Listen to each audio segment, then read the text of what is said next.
ओम श्री गुरु सत्ताय नमः। सभी को प्रणाम। पिछले वीडियो में हम आत्मवत सर्वभूतेषु की भावना से ओतप्रोत कुछ प्रसंग सुन रहे थे।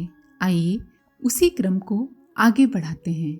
सेवाग्राम में गांधी जी के पास एक कुष्ठ रोगी परचुरे शास्त्री रहते थे। उनके कुष्ठ रोग के लिए किसी ने दवा बताई। एक काले सांप को लेकर हांडी में बंद किया जाए, फिर उस हांडी को कई घंटे उपलों की आग में जलाया जाए। जब सांप भस्म हो जाए तो उसे शहद में मिलाकर खाने से कुष्ठ रोग अच्छा हो जाएगा। गांधी जी ने शास्त्री जी से पूछा, क्या आप ऐसी दवा खाने को तैयार हैं?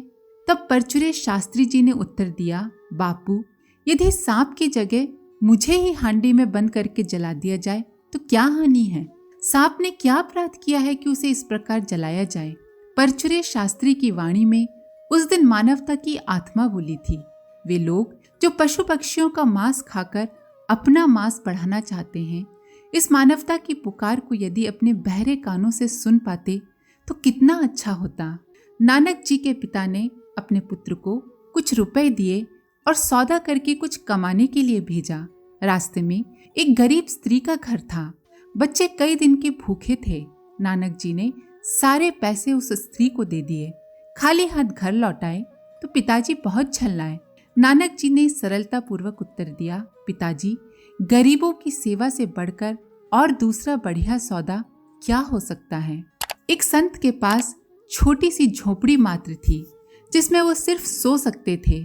एक दिन जोरों की वर्षा हुई।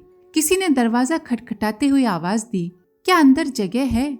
संत ने कहा, इसमें एक व्यक्ति सो सकता है लेकिन दो बैठे रह सकते हैं। अब अंदर आ जाइए। उस व्यक्ति को अंदर ले लिया गया और संत और वो व्यक्ति बैठ गए। इतने में ही फिर किसी ने कुंडी खटखटाई, जगह है क्या? संत ने जवाब दिया, यहाँ 2 आदमी बैठ सकते हैं किंतु 3 खड़े रह सकते हैं। दरवाजा खोल दिया गया। तीनों ने उस बरसात की रात को खड़े होकर काटा। आध्यात्मिक समाजवाद की यह व्यवहारिक परिभाषा यदि मनुष्य अपना ले तो संसार कष्टों से मुक्त हो जाएगा। चंद्रावती नगरी में एक रत्नभद्र नामक वैश्य रहा करता था। वो बहुत ही चालाक एवं लोभी वृत्ति का था। बहुत से धनिकों का कर्ज उस पर चढ़ा हुआ था। यद्यपि उसके पास पर्याप्त धन एवं नियमित आय थी, लेकिन किसी का पैसा वापस करने को वो तैयार ही नहीं था।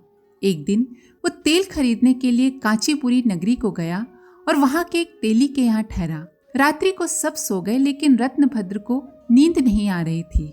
उस समय तेली के 2 बैल आपस में बातचीत करने लगे। एक बोला, भाई, मैं आज इस तेली के ऋण से मुक्त हो गया। दूसरा बोला, भाई, अभी मेरे ऊपर तो बहुत सा ऋण पकाया है। अभी कई वर्ष तक कष्टमय जीवन बिताना पड़ेगा। रत्नभद्र पशुओं की भाषा समझता था। दूसरे दिन तेली का एक बैल मर गया। इस घटना ने रत्नभद्र का हृदय झकझोर दिया। उसे भारी असंतोष हुआ और जिन जिन लोगों का कर्ज उसके ऊपर था उनकी तस्वीरें उसके मस्तिष्क में घूमने लगी। उसने सोचा, मैं लोगों को धोखा दे सकता हूँ किंतु ईश्वर के न्याय को धोखा नहीं दे सकता। कभी न कभी इस तरह का कष्टपूर्ण जीवन बिताकर ऋण चुकाना ही पड़ता है, तो ऐसा धन किस काम का? वो बिना कुछ खरीदे ही अपने नगर आया और सभी ऋणदाताओं को बुलाकर उनका कर्ज चुका दिया। दूसरों का धन चुरा करके अपना वैभव बढ़ाने की नीति पर उसे घृणा हो गई। एक भक्त रोज गंगा स्नान करके भगवान पर जल चढ़ाता था। एक दिन रास्ते में एक प्यासा मनुष्य रात भर के बुखार का मारा पड़ा था। पानी लाते देखकर उसने भक्त से पानी पिलाने की याचना की। भक्त डपट कर बोला, मूर्ख, ये जल भगवान को चढ़ाना है। तुम्हारे जैसे अनेक बीमार पड़े होंगे, किस किस को पानी पिलाता घूमूंगा। रात को भक्त ने सपने में देखा कि भगवान बीमार हो गए हैं। भक्त ने बीमारी का कारण पूछा तो भगवान बोले, तूने पीड़ित मनुष्य की सहायता नहीं की। प्यासे मनुष्य की आवश्यकता पूरी न कर मेरे स्नान में जो जल काम आया वो मेरे लिए पाप रूप सिद्ध हुआ और उससे वह बीमार पड़ गया। दूसरे दिन से वह मनुष्य सच्चे हृदय से दीन दुखियों की सेवा करने लगा। इसी को उसने ईश्वर भक्ति का सच्चा स्वरूप समझना आरंभ कर दिया। बरसात की अंधेरी रात थी। जमीन धंस जाने से एक गहरा गड्ढा पड़ गया था। एक अंधा हाथ में लालटेन लिए हुए आने वालों को उससे सचेत करता जाता था। एक राहगीर ने व्यंग किया, सूरदास, तुम्हें खुद तो दिखाई नहीं देता, दूसरों को राह बता रहे हो। सूरदास जी बोले, हाँ भाई, आंख की ज्योति बुझ गई है पर हृदय का प्रकाश नहीं मिटा। उसी से जो कुछ बनता है दूसरों की भलाई में लगा रहता हूँ। एक राजा अपने नौकरों के साथ कुटुंबियों जैसा व्यवहार करता था। जरूरत पड़ने पर धन भी उधार दे देता था। एक कर्मचारी पर बहुत दिनों का 1000 रुपए बकाया था। सिपाही उसे एक दिन पकड़ लाए और राजा के सामने उपस्थित किया। राजा को उसकी दशा देखकर दया आ गई और उसका कर्ज माफ कर दिया। उस कर्मचारी को कुछ रुपया एक अन्य व्यक्ति से लेना था। वो उसी समय उसके पास गया और रुपयों के लिए जबरदस्ती करने लगा। उस व्यक्ति ने राजा से रक्षा की प्रार्थना की। राजा ने उस कर्मचारी को देखा तो बड़े नाराज हुए। बोले, अपनी तरह दूसरों का भी ध्यान रखना चाहिए, पर तुमने वैसा नहीं किया, इसीलिए राज्य का 1000 रुपए तुरंत जमा करो। मंत्री ने ठंडी सांस छोड़ते हुए कहा, हम मनुष्य भी इसी आदमी की तरह कितने कृतज्ञ हैं। परमात्मा के इतने उपकार हम पर हैं, पर उसे भूलकर हमेशा शिकायत करते रहते हैं और दूसरों का माल हड़पने की कोशिश में ही लगे रहते हैं। एक तीर्थ में कोई संत विश्राम कर रहे थे। पास ही 2 तीर्थ देवताओं में परस्पर वार्ता हो रही थी। एक ने पूछा, भगवान, क्या तीर्थ में आने वाले सभी लोगों को पुण्य मिलता है? दूसरे ने उत्तर दिया, नहीं देव, लोगों की श्रद्धा के अनुसार ही उन्हें पुण्य मिलता है। कई तो ऐसे होते हैं जो यहाँ से और पाप कमा के ले जाते हैं। पहले देवता ने पूछा, क्या घर बैठे भी किसी ने तीर्थ करने का पुण्य पाया है? दूसरे देव ने बताया, हाँ, एक तो केरल प्रांत का रामू नामक व्यक्ति है जो पेशे से चमार है। उसे तीर्थ यात्रा की बड़ी इच्छा थी। किसी तरह पैसे इकट्ठे भी किए, पर एक दिन उसे पता चला कि उसके गरीब पड़ोसी का बेटा 10 दिन से बीमार है और उसके पास दवा के लिए पैसे तक नहीं। रामू ने अपने सारे पैसे उस गरीब को दे दिए और उसी दिन उसे सब तीर्थों का पुण्य फल मिल गया। एक बार मनुष्य के हाथ पैरों आदि सभी इंद्रियों ने निश्चय किया कि हम व्यर्थ में ही परिश्रम क्यों करें, सारी कमाई तो पेट खा जाता है। सर्वसम्मति से हड़ताल कर दी गई। पेट में अन्न पहुंचना बंद हो गया तो सारे अवयव शिथिल और शक्तिहीन होने लगे। वे इससे व्याकुल होने लगे। तब मस्तिष्क ने समझाया, भाई, पेट को खिलाने वाला पदार्थ रक्त, रस, मांस, मज्जा के रूप में परिणत होकर तुम्हें ही तो प्राप्त होता है। इसीलिए परहित की भावना से शुभ कार्य करने में कंजूसी मत करो। समाज की भलाई की दृष्टि से किए जाने वाले शुभ कर्मों का परिणाम मूलतः करने वाले को ही किसी दूसरे रूप में मिल जाता है। इसीलिए अपना कर्तव्य धर्म समझकर जन सेवा के शुभ कार्यों में मनुष्य को लगे रहना चाहिए।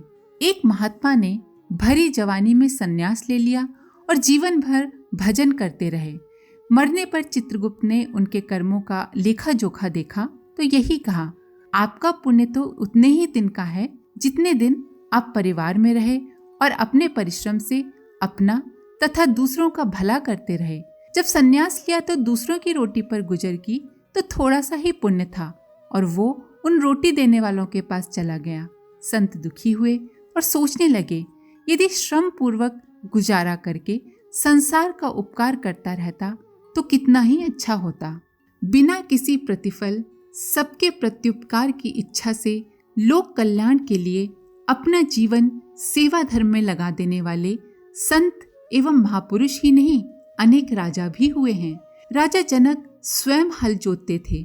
अपने खेत जोतते समय ही उन्हें सीता जी मिली थी।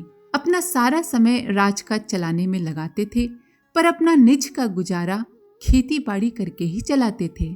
वाजी श्रवा का सर्वमेध यज्ञ प्रसिद्ध है। उसने सारा राज्य संसार में ज्ञान प्रसार के लिए ऋषियों को दान कर दिया था। महाराज हर्ष प्रतिवर्ष अपनी सारी कमाई भी परमार्थ के लिए दान कर देते थे। प्रजा के धन को प्रजा के कार्य में ही लगाते थे। एक बार उन्हें अपने वस्त्र भी दान करने पड़े। तब उन्हें अंग ढकने के लिए बहन से मांगकर कपड़े पहनने पड़े। राजा विक्रम के बारे में ये प्रसिद्ध है कि वे चटाई पर सोते थे, गरीबों की तरह रहते थे और शिप्रा से अपने लिए जल भरकर स्वयं लाते थे।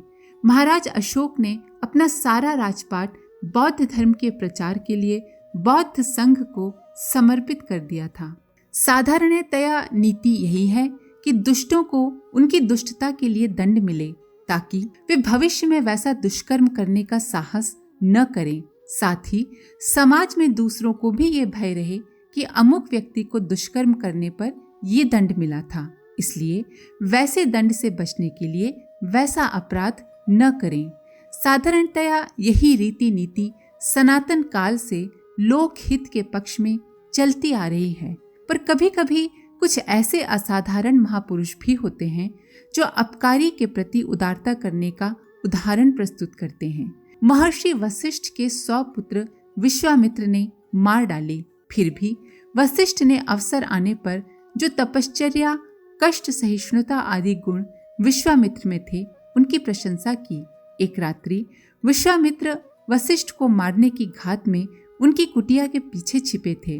वशिष्ठ की पत्नी अरुंधति ने अपने पति से अपने पुत्रों के मारने की चर्चा छेड़ी तो वशिष्ठ ने कहा, ये दोष तो विश्वामित्र का है, पर जो गुण उनमें हैं वे भी कम नहीं हैं। कुटिया के पीछे छिपे हुए विश्वामित्र वशिष्ठ की उदारता देखकर नतमस्तक हुए और अपनी भूल पर पश्चाताप करने लगे। अश्वत्थामा ने द्रौपदी के सोते हुए 5 पुत्र मार दिए थे। अश्वत्थामा पकड़ा गया और उसे दंड देने के लिए द्रौपदी के सामने उपस्थित किया गया। द्रौपदी ने सोचा, मैं जैसे अपने पुत्रों के शोक में विलाप कर रही हूँ, वैसे ही गुरु पत्नी गौतमी को भी अश्वत्थामा के मरने पर विलाप करना पड़ेगा। ये सोचकर उसने अश्वत्थामा को छुड़वा दिया। स्वामी दयानंद को उनके विरोधी पाखंडियों ने विष देकर मार डाला था। भोजन में विष देने वाले जगन्नाथ को मरने से पूर्व स्वामी दयानंद जी ने बुलाया और उसे कुछ रुपए किराए के लिए देकर भाग जाने की व्यवस्था कर दी ताकि उसकी जान बच सके। इन उदाहरणों में महानता और उदारता की झांकी तो है, पर न्याय व्यवस्था की नहीं है। जो मनुष्य दूसरे को दुख देता है, निश्चय ही वो स्वयं दुख पाता है। इसलिए दुख से डरने वाले मनुष्य को चाहिए कि वो दूसरों को दुख न दे। जिस प्रकार अपने प्राण प्यारे हैं, वैसे ही और प्राणियों को भी अपने अपने प्राण प्यारे हैं। इसलिए साधु जन अपने प्राणों के समान दूसरों पर दया करते हैं। मनुष्य को सर्वदा दूसरों के सुख एवं सुविधा की ओर पूर्ण विचार करना चाहिए। जो व्यक्ति सदा अपने ही मतलब के कार्य में लगा रहता है और दूसरों का बिल्कुल ध्यान नहीं रखता, ऐसा मनुष्य समाज में रहने योग्य नहीं होता। जो समस्त प्राणियों को अपने में और अपने को समस्त प्राणियों में देखता है, वह उपर्युक्त एकात्म दर्शन के कारण किसी को भी घृणा या उपेक्षा का पात्र नहीं समझता, अर्थात सबके हित में अपना हित समझता है। ये अपना है तथा ये पराया। ये अल्प बुद्धि लोग ऐसा सोचते हैं। उदार चरित्र वालों के लिए तो ये सारी पृथ्वी ही कुटुंब है। आज के लिए इतना ही। आप सभी का धन्यवाद। ओम शांति।